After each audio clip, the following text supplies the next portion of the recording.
Continuamos con las jornadas de AICAR-ADICAE, en este caso con una mesa sobre ciberseguridad, un tema que nos afecta a todos.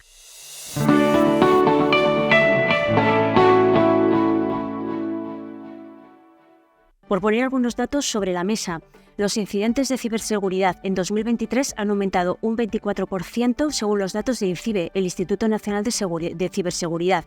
Hoy también el Ministerio del Interior sacaba unas estadísticas. De enero a julio se han registrado más de 237.000 infracciones penales por cibercriminalidad, lo que supone un aumento de más del 9%. ¿Y cuántos dispositivos hay en España afectados en situación de vulnerabilidad? Pues más de 4 millones, lo que supone un aumento del 26% en un año. Son ataques que causan numerosos daños en los dispositivos, pero dejan también datos de los consumidores al descubierto. Tienen muchas afecciones. ¿Cómo afecta todo esto al consumidor? Porque además cada vez los ataques son más sofisticados. Ahora está también la amenaza de la inteligencia artificial. ¿Qué puede hacer el consumidor? ¿Puede protegerse? ¿Estamos desprotegidos? Tenemos para hablar en esta mesa sobre ciberseguridad de los consumidores y la ayuda de las empresas tecnológicas a dos expertos. Me acompaña Fernando Tricas, doctor ingeniero de informática y profesor titular en el Departamento de Informática e Ingeniería de Sistemas de la Universidad de Zaragoza, y que además pertenece al grupo de investigación Computer Science for Complex Systems Modeling, COSMOS, y es miembro además del Consejo Asesor de Telecomunicaciones e Informática del Gobierno de Aragón. Bienvenido, Fernando, gracias por estar en estas jornadas. Hola, muchas gracias por invitarme. Y también está aquí a mi izquierda César Soria, administrador de sistemas desde hace más de 30 años y miembro del Consejo de AICAR-ADICAE que organiza estas jornadas. Gracias, César, también por estar aquí con nosotros. Gracias. Bien. Pues os lanzo la primera pregunta, porque con estos datos sobre la mesa estamos realmente desprotegidos como consumidores. ¿Qué podemos hacer para protegernos frente a todas estas ciberamenazas que vemos que los datos además van cada vez en aumento? Empezamos por ti, Fernando. Bueno, yo siempre digo, y me gusta contarlo así, que todos somos como esas personas mayores que no saben muy bien cómo moverse en un entorno concreto porque han perdido facultades, porque no tienen energía suficiente o porque no tienen conocimiento del contexto suficiente. Entonces, como consumidores, muchas veces, a pesar de que seamos unos profesionales súper buenos de un tema concreto, hay de otros que no conocemos.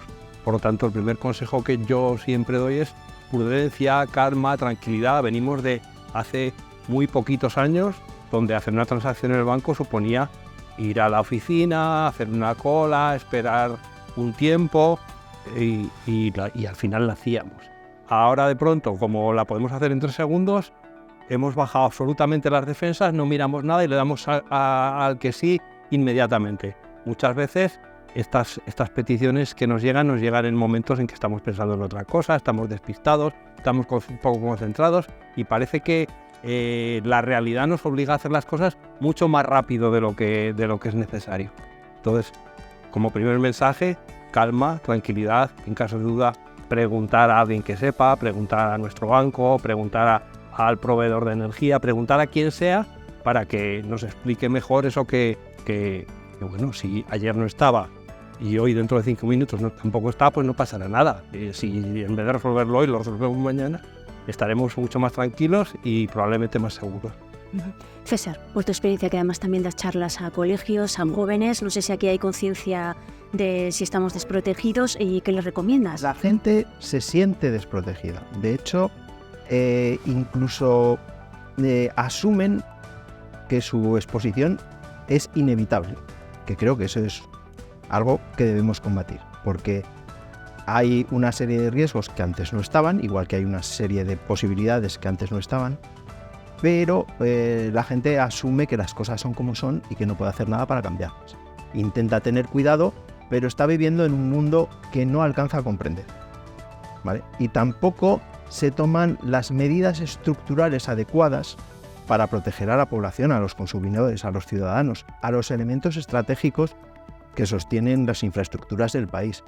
Y no se busca resolver la seguridad, la ciberseguridad a un nivel estructural porque es complicado, requiere de políticos que se interesen por el bien común y que sean capaces de entender una cosa difícil, y también requiere un diálogo por parte de la sociedad que tiene que estar informada, que tiene que poder consentir de manera informada y asumir las ventajas y los inconvenientes de lo que hace.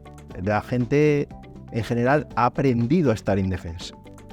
No le queda más remedio, porque se toleran cosas que en realidad no deberían tolerarse. Entonces, es muy importante, es un elemento muy importante de la seguridad colectiva. La seguridad que se obtiene no meramente de que es muy importante, de saber lo que tengo, lo que me permite hacer, como dice Fernando, tomármelo con calma, porque en realidad nada es tan urgente.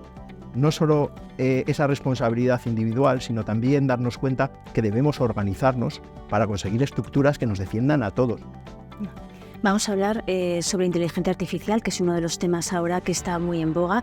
Yo antes la definía como amenaza. Es cierto que toda tecnología tiene puntos positivos y puntos negativos, pero hemos visto últimamente pues, muchas deepfakes, muchos problemas que han dado falsificaciones de voces. ¿Realmente estamos desprotegidos? ¿Es una amenaza para el consumidor? Fernando. Bueno, cualquier herramienta tecnológica podrá ser usada y será usada por alguien que quiere obtener un beneficio a costa de otras personas. En ese caso estamos pues desde que el mundo es mundo, pero desde que tenemos ordenadores, desde que tenemos internet y ahora tenemos inteligencia artificial. Estamos viendo cómo de pronto recibimos una llamada en perfecto castellano que no ha grabado nadie, sino que la ha hecho una inteligencia artificial, o esas fotos que emulan al típico famoso diciendo que ha sido víctima de no sé qué para que pinchemos con nuestro afán de cotilleo, de saber cosas y darle y meternos en un lío, o recomendaciones o eso está pasando. Entonces, bueno, como todo, la inteligencia artificial tiene una parte positiva, en algunos temas nos ayuda. Sabéis que ahora están diciendo que los mejores profesionales serán los que sepan de lo suyo y además tengan una inteligencia artificial que les ayude a hacer su trabajo. Y en ese sentido, la inteligencia artificial sería buena, o las inteligencias artificiales, que sabéis que no hay una única inteligencia artificial. Pero ahí están los malos, vamos a decirlo así, los que quieren sacar partido de nuestras debilidades, de nuestros problemas, y que las están utilizando, y en ese sentido tenemos un problema. ¿Qué recomendarías, César? Porque además hay muchas aplicaciones que surgen, además de los agregadores que tienen en los buscadores, ¿no? De las principales compañías, pero hay muchas que te permiten hacer la foto gratis, el vídeo gratis, te escribo gratis, mucho gratis, pero... Primero, habría que tener un concepto de que la privacidad y la modestia no son solo virtudes, digamos, teologales, sino que son la base de la seguridad. O sea, tus datos biométricos, tu cara, tu voz, que incluso se utilizan para hacer banca, o sea, hay sistemas de banca que depende de tu identificación de voz, van a tener que quitarse, no es sostenible, ¿sabes? Entonces, lo primero, no creerse las cosas, y lo segundo, cuidado con lo que usas, cuidado con los datos y la información tuya que estás facilitando. Y estamos en una sociedad digital que ha fomentado el hipercompartir. Y tienes el control de la gente porque ellos lo dan pues por poner un emoticono en no sé dónde, o porque, mira, me pongo unas estrellitas en la videoconferencia. Y dices, por Dios, un poco de sentido común. Hay que tener mucho cuidado. ¿Sería necesaria una mayor regulación, ya no solo para la inteligencia artificial, porque hay otras tecnologías o muchas aplicaciones que entrañan todos los riesgos también que estabais comentando, o simplemente con normativa no se solucionaría este problema? Yo soy un poco escéptico con la normativa y la regulación, porque están prohibidas las llamadas telefónicas, las seguimos recibiendo, está prohibido el spam y lo seguimos recibiendo, pero desde luego, si no hay leyes, no hay manera de atacar determinadas cuestiones. Y más que regulación y más que leyes, creo que es importante fijar las responsabilidades. Es decir, ¿quién es responsable de que suceda tal cosa y qué podemos hacer con él? Estamos viendo cómo pues, las grandes marcas de Internet de vez en cuando llevan alguna multa, pero son multas muy ligeras, muy asumibles para ellos y que normalmente les compensan. Pero tenemos ejemplos, podemos hablar de las tarjetas de crédito, por ejemplo. Pues en nuestro contexto el responsable de que haya un fraude en una tarjeta de crédito es el banco, y por lo tanto los bancos tienen mucho cuidado de que eso esté bien controlado, y en sitios como Gran Bretaña, que el responsable es el consumidor, pues el escenario es completamente diferente. Por lo tanto, hay que hacer regulaciones, claro, regulaciones no cosméticas, no voy a hablar mal de ninguna para no meterme en líos, pero no cosméticas, no de salir en las noticias a decir estamos regulando y tal, sino regulaciones que fijen claramente responsabilidades responsables y que luego se puedan ejercer de manera sencilla y cómoda, porque claro, de nada sirve tener una ley súper buena si tengo que contratar a un abogado que me cuesta mucho dinero, ya me han estafado, ya tengo problemas. Seguramente allí las asociaciones de consumidores pueden ser un buen punto de contacto, pero como digo, regulaciones que efectivamente permitan pues fijar responsabilidades y tal. En tu caso, César, ¿cómo lo ves? ¿Las normativas son realmente...? Son decisivas, porque como ha dicho Fernando, si no tienes leyes, pues esto es el salvaje oeste, que es lo que ha sido durante mucho tiempo, ¿vale? Entonces, no digo que seamos como los romanos, que si se caía el puente mataban al arquitecto y a toda su familia. Así los puentes romanos, como podemos comprobar, siguen de pie 2000 años después. Tampoco es llevarse a eso, pero, como dice, tiene que fijarse claramente la responsabilidad. Tiene que haber leyes, pero leyes que se puedan cumplir. Y una cosa que sería vital es que se reconociera la capacidad colectiva de reclamar el cumplimiento de esas leyes. Porque claro, cuando el que tiene que reclamar es un individuo afectado, pero lo que se ha hecho es una empresa en la que 500 millones de personas han sufrido ese daño, no hay ningún sistema judicial que pueda hacer eso. Es necesario que esté contemplado para estos macroelementos un tipo de acción colectiva que sea capaz de realmente hacer que se cumplan las leyes y que no sean el chocolate del loro. Porque lo que pasa ahora es que las pequeñas empresas tienen una carga igual que las grandes. Tienen que cumplir normativas que a veces son muy complejas y que a lo mejor les afectan a sus 50 clientes. O sea, en puridad, por ejemplo, con la Ley Orgánica de Protección de Datos, una agenda que tengas apuntada a bolígrafo con los teléfonos y emails de tus clientes, pues la tienes que declarar en la Agencia de Protección de Datos. Y cosas así, si las queremos llevar al absurdo de lo que está escrito en las leyes. Mientras que, por otro lado, un gran banco o una aseguradora o y estas son las peores, una de las agencias enormes que se dedican al tráfico publicitario, tiene perfiles detalladísimos de datos súper delicados donde, uy, pues me los han robado. Pues nada, una multa de 2 millones. Uy, 2 millones. 2 millones, espera, ya, toma, ya los he ganado. ¿Y es fácil para un consumidor, por ejemplo, afectado de deepfakes o que te clonen la voz, poder reclamar y tener derechos? ¿De que estás ahí en la Asociación de Consumidores, en ECAE? Sí. Es imposible. Es imposible. Primero porque... Desde el punto de vista legal. Luego hablaremos con Fernando desde el punto de vista tecnológico, si eso es fácil o no, pero desde el punto de vista legal... No como consumidor, ahí estás como ciudadano. O sea, si has sufrido una extorsión, eso es un delito de querella criminal y por lo tanto pues tienes que ir a denunciar a la policía y tal. Pero lo que te digo, la resolución técnica del mismo puede ser muy complicada.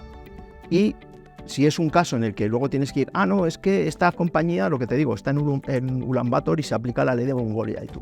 Y desde el punto de vista tecnológico, ¿es fácil desmontar de cara a un posible juicio o demanda o de tomar medidas y responsabilidades que un consumidor pueda demostrar que realmente es una deepfake, que no es suyo, que él no ha tenido participación?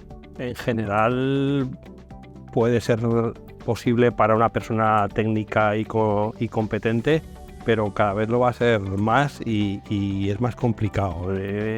Cada vez esos deepfakes, esas emulaciones, esas inteligencias artificiales parece que van a ser mejores y además es que son buenas precisamente en eso, en otras cosas no lo son tanto. Entonces, de momento diría que sí, que consultando a las personas adecuadas se puede probar adecuadamente que uno no es el responsable de eso. Claro, estamos hablando de ir a un juicio donde hay que pagar un abogado, donde hay que pagar a un experto y entonces eso es un problema. Desde ese punto de vista, pues entiendo que sí, que las personas adecuadas con los recursos adecuados pueden por ahora demostrar que algo era falso, que algo no ha sucedido, pero no tiene por qué ser ni sencillo ni barato, con lo cual puede ser un problema. Como decía aquí el compañero, como sociedad tenemos que pensar no solo la cosa del consumidor, defiéndete como puedas y ya está, ¿no? Como sociedad tenemos que pensar, vale, esto de los contratos verbales es muy cómodo, pero muy cómodo ¿para quién? ¿Es cómodo para el consumidor? ¿Es adecuado? ¿Es necesario? ¿Es importante?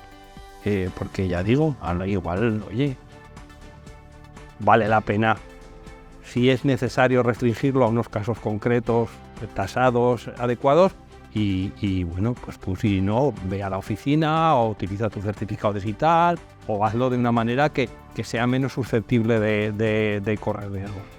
Y ayudar a la inteligencia artificial, por ejemplo, a detectar antes o a prevenir ciberamenazas.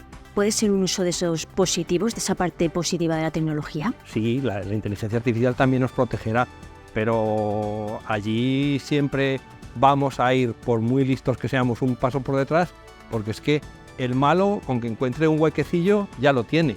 Y nosotros tenemos que tapar todo lo que había alrededor del huequecillo y además el huequecillo. Entonces, sin duda, ya hay productos, hay herramientas que utilizan inteligencia artificial para protegernos de las cosas malas. Eso, naturalmente, una tecnología tiene su parte de uso positivo y su parte de uso negativo.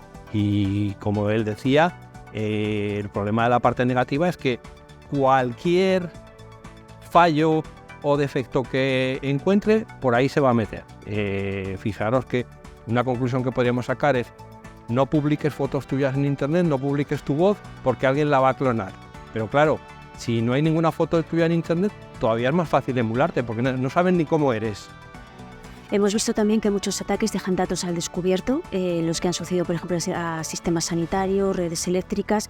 ¿Qué derechos tiene aquí el consumidor y quién tiene la responsabilidad? ¿Es la empresa responsable de todo esto? La normativa de protección de datos creo que está bien, es mejorable, pero me preocupan más las cosas que se escapan de la misma que las fugas, que ya las empresas realmente se preocupan por resolverlo. Fernando, ¿cuál es tu opinión en este tema? Uno tiene que empezar a desarrollar ese espíritu crítico de decir, me están pidiendo datos que no necesitan y por tanto, pues, o si me piden la dirección, doy la del trabajo, porque no me van a mandar nada y les da igual dónde vivo. Y bueno, pues la del trabajo por lo menos no es mi casa, que no van a venir. Y desarrollar ese sentimiento crítico de decir, ¿qué datos necesita esta persona para proporcionarme el servicio que me tiene que proporcionar que yo quiero y cuáles estoy dispuesto a darles para que me dé ese servicio? Y a lo mejor, si no me convence, decir, oye, pues voy a otro que me dé el servicio y que no me pida ese dato. Eso diría yo desde el punto de vista de un consejo que sea, bueno, pues por lo menos posible pensar en hacerlo.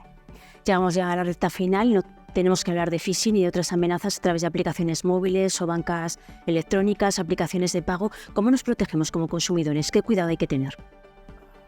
A ver, primero como he dicho antes, casi debemos olvidarnos de ciberseguridad y pensar en seguridad. Nuestro mundo no está separado, no vivimos en un cibermundo y en un mundo, está totalmente integrado. Y una de las claves que hace que ese mundo esté integrado es nuestro dispositivo móvil, ¿vale? En nuestro dispositivo móvil tenemos de todo que necesitamos, que nos es imprescindible, que nos exigen y que nos resulta conveniente o interesante. ¿Y qué pasa? Que la seguridad física de ese dispositivo en muchos casos no es suficiente. No se trata con el debido respeto y no hay un plan de pensar qué pasa si mi móvil se pierde o me lo roba, ¿vale? La gente no es consciente de ello, pero en la mayoría de los móviles, sobre todo los de gama alta, tienen mecanismos que permiten el bloqueo y hacen que su valor como dispositivo electrónico sea relativamente bajo. Suelen acabar en despieces. Pero una de las primeras cosas que hacen sistemáticamente ya con los dispositivos que se sustraen o se encuentran es atacar el perfil para sacar todos los datos. Y tú tienes allí posiblemente acceso a tus cuentas bancarias, acceso a tu correo electrónico que se ha vuelto por defecto y siendo poco apropiado para ello, la llave a nuestra vida digital y el puente entre nuestra vida digital y real. Y puedes tener también tus certificados electrónicos, puedes tener montones de cosas. Eso vale muchísimo y hay ataques específicos para ellos. Muchas veces cuando se roban los móviles no es tanto por el valor de reventa del móvil como porque o sea, además se han hecho seguimientos, o sea, hay una serie de pasos y de maneras que va viajando el móvil, intentan atacar tus sistemas de doble autentificación. Cada vez, por cuestiones de seguridad, se han ido imponiendo los sistemas de doble autentificación que en muchos casos dependen del móvil. Puedes perder el móvil y al perder el móvil ser incapaz de acceder a los servicios que necesitas, servicios incluso obligatorios con la administración pública. Y recuperar el acceso que tu móvil estaba protegiendo cuando físicamente lo has perdido requiere un plan de contingencia y la gente no se lo plantea. O sea, llevamos nuestra vida en el bolsillo y eso se puede caer o puede llegar alguien y llevárselo. ¿Qué puede sacar de ahí y qué hacemos nosotros cuando nos pasa eso? Y eso es una cosa que nos va a pasar a todos en general, porque vamos a vivir bastantes años y vamos a vivir con esto que es nuestro puente. Entonces, primero, pensar ¿qué llevo en el móvil? ¿Es realmente imprescindible y necesario? ¿Y qué pasa si lo pierdo? ¿Cómo recupero mi vida? Fernando, ¿qué consejos damos? Lo ha sugerido César y me parece importante reforzar esa idea que pues ante ataques de phishing, de intento de robo de contraseñas, etcétera, etcétera, existe un factor que es muy importante, que es el doble factor. Cuando activamos eso, aunque alguien tenga nuestra contraseña, es bastante difícil que consiga acceder, salvo que consiga ese segundo factor, que ya sabemos también que a veces engañan a la gente para que lo haga. Es decir, siendo consciente de que lo llevamos en el bolsillo y que lo podemos perder, pero aún así activar ese tipo de medidas de protección. Otra cosa que yo siempre recomiendo es, te llega un mensaje, un WhatsApp, un SMS de tu banco, de Amazon, de quien sea, que te dice tienes que hacer no sé qué en tu cuenta, pincha aquí. En lugar de pinchar, tecleas la dirección o vas al buscador, buscas esto, vas a la dirección y entras en el sitio. Seguro que entras en el sitio, porque el enlace que te han mandado no sabes lo que es. Y además en los teléfonos móviles todavía pasa una cosa más, y es que la barrita de navegación normalmente se oculta, con lo que no sabemos dónde estamos. Entonces es un poco más molesto, es un poco más incómodo, pero por lo menos estamos seguros de que estamos entrando allí. Y como último recurso, yo lo digo mucho, pero a nuestro banco tiene un teléfono o una sucursal a la que podemos ir y preguntar, oye, me ha llegado esto es cierto, y que nos lo digan. A lo mejor si les diéramos un poco más la lata, serían también un poco más cuidadosos con el tipo de cosas que nos proponen y ganaríamos un poco. Entonces, bueno, no son en sentido estricto medidas técnicas, pero que sí que son medidas con las que, bueno, pues ya lo siento, me repito mucho, ¿no? Si somos un poco cuidadosos, un poco vigilantes, vamos a vivir bastante mejor. Muchas gracias. Llegamos al final de esta mesa redonda. Se nos han quedado muchos temas sin hablar. Esperemos que en otras jornadas podamos seguir avanzando. Gracias, César. Gracias, Fernando, por estar con nosotros y por aportar todo ese conocimiento para que pueda haber unos consumidores más críticos, responsables y solidarios. Muchas gracias. Muchas gracias. Gracias.